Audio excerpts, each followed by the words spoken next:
Според вас как е възможно в село Николаево една пиклива продавачка на мен да ми каже, че съм превъзбуден? При положение, че тая продавачка се натиска с кмета на Николаево.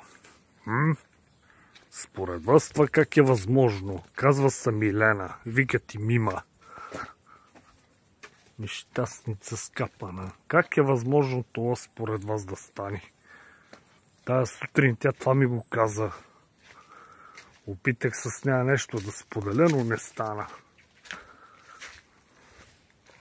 Как е възможно това според вас?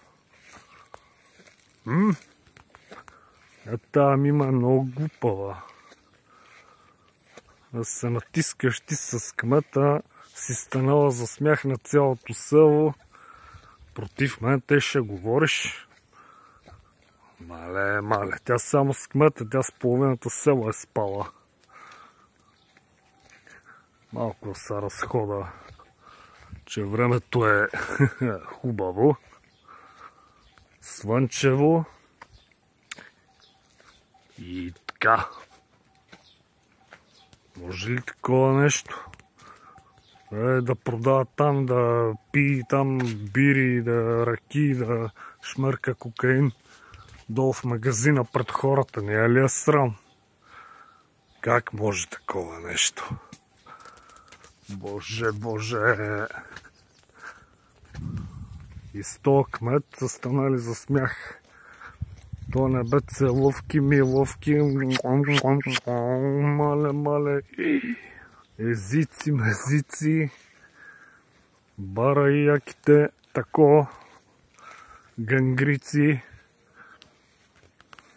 нещастница. Така е. Мъже и с 1000 заболявания, само че всеки момент не е покясал. А тя много изнае устата. Качалка, говедо, глупаво.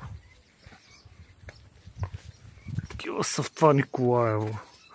Бездарници и неграмотни. И все половината са надрусани и пияни до козирката.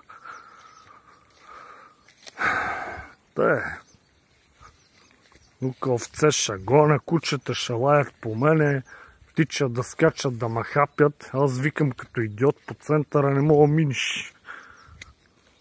Това пък кмета пиян, залян, надрусен, ще ми забраня да говоря. Кой си ти, бе, Аланково? Пиклю.